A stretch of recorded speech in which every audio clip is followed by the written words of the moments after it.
इसी क्रम में महंत श्री नारायण दास साहित्य शिरोमणि सम्मान 2024 साहित्य जगत की श्लाघनीय सेवाओं के लिए प्रदान किया जाता है। डॉक्टर प्रतिमा शास्त्री मैडम को आप आए और आप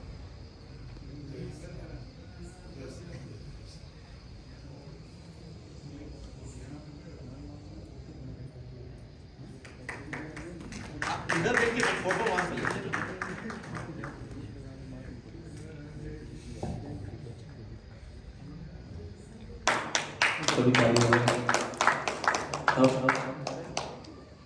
महंत श्री नारायण दास जी साहित्य सम्मान 2000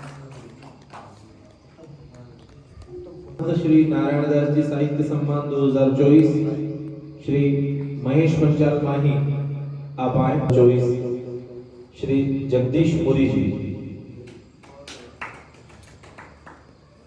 2024 श्री राम पंचाल भारती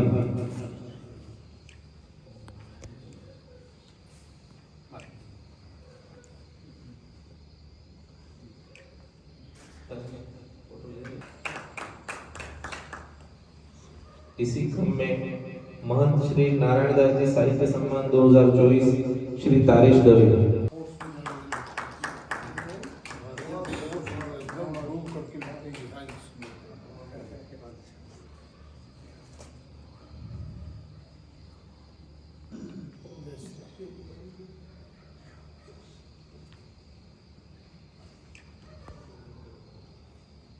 इसी क्रम में महंत श्री नारायण दास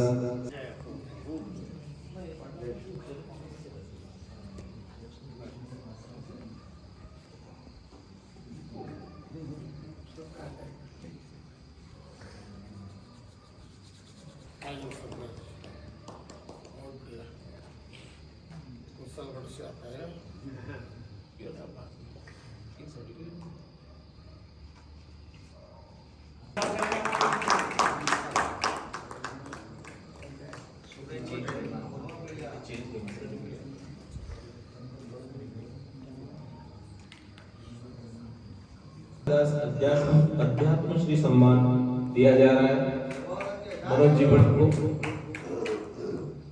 इसी क्रम में आगे मधुसूदन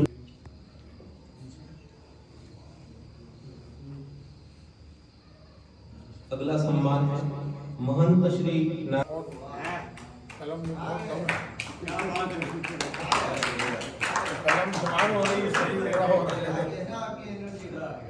महंत श्री नारायण दास साहित्य शिरोमणि सम्मान 2024 शायर श्री जहीर आतिश। महंत श्री नारायण दास साहित्य शिरोमणि सम्मान 2024 प्रदान किया जा रहा है।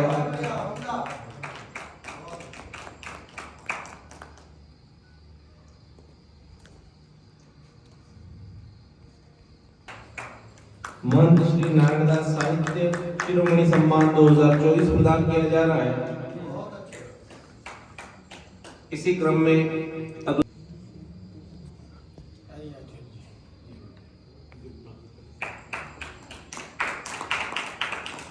बूढ़े होते हैं जवान होते हैं कलम से महंत श्री नारायण दास साहित्य शिरोमणि सम्मान 2024 प्रदान किया जा रहा है। अब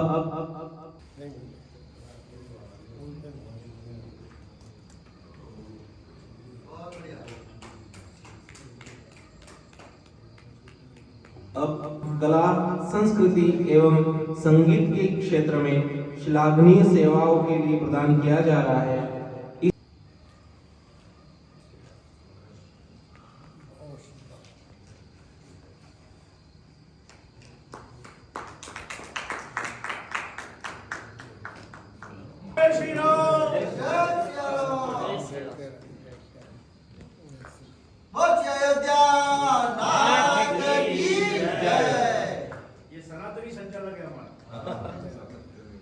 धर्म की जय हो, धर्म का नाश हो, धर्म का नाश हो, प्राणियों में भावना हो, प्राणियों में भावना हो, विश्व का कल्याण हो, विश्व का कल्याण हो, गौ माता की जय हो, गौ माता की जय हो, सतगुरु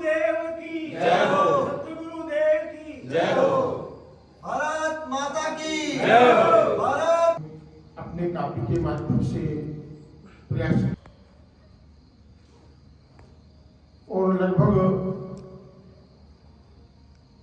2-4 कवियों को छोड़ करके राम मंदिर का वातावरण सबकी कविताओं में कहीं न कहीं से छाया रहा।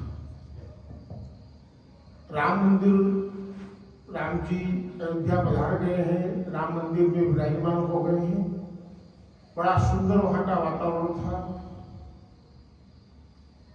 वहां पर देखा तो उस छोटे से परिसर में पूरा भारत विद्यमान था।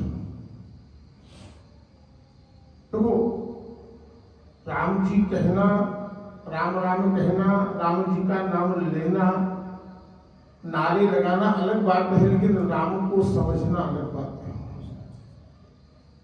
राम मंदिर बन गया है, ये बहुत खुशी की बात है।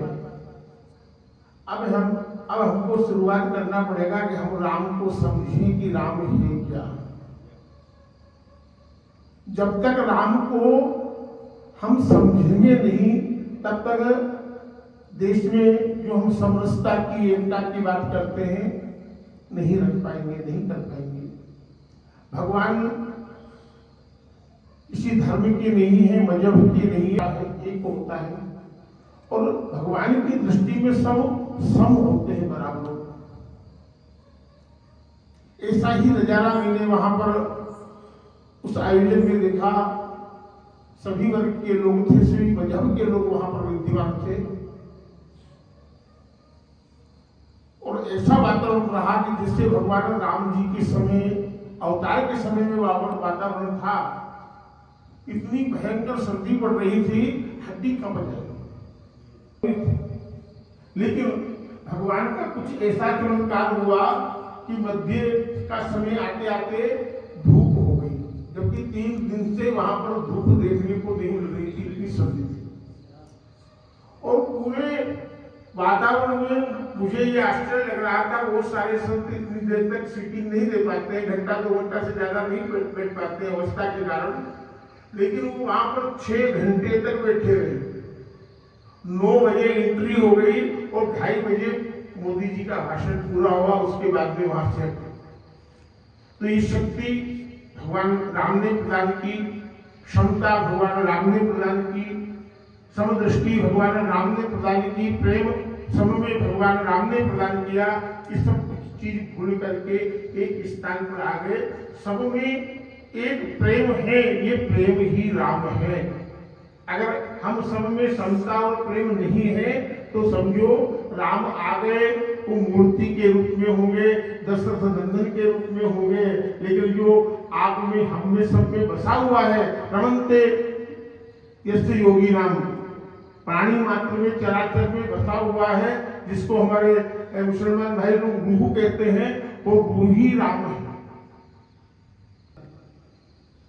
राम जी के राज्य में जैसी कल्पना करते हैं, वही कर काहू सब कोई, राम प्रताप विषमता कोई।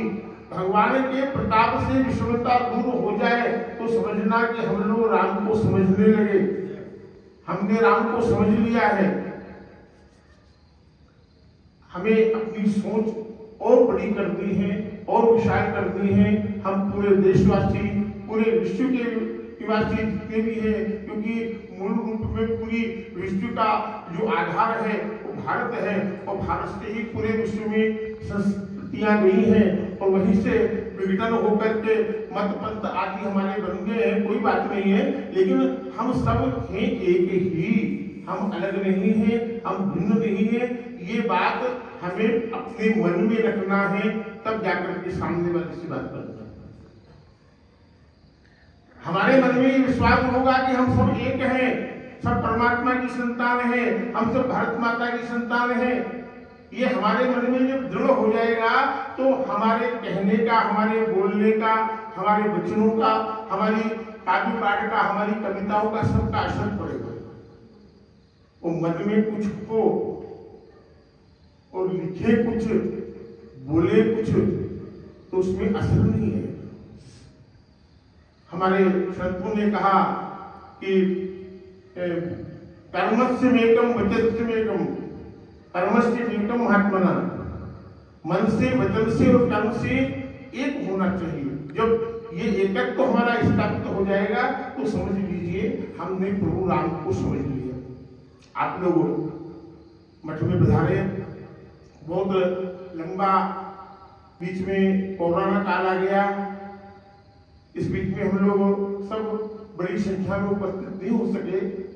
हम लोगों ने प्रयास तो किया था, पिछले कार्यक्रम में ही कमरे में ही 4-6 लोग बैठ कर के मोबाइल के माध्यम से गोष्ठी करके और प्रयास किया था कि अपना एक कदम टूटे ही नहीं।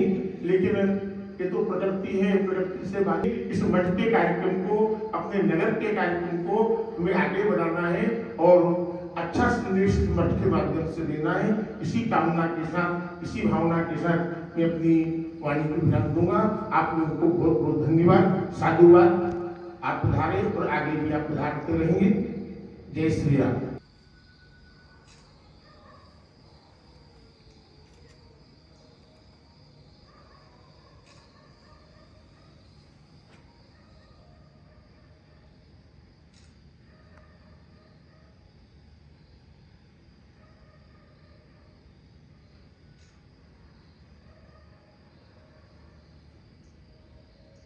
बोल श्री अयोध्या महादेव की जय।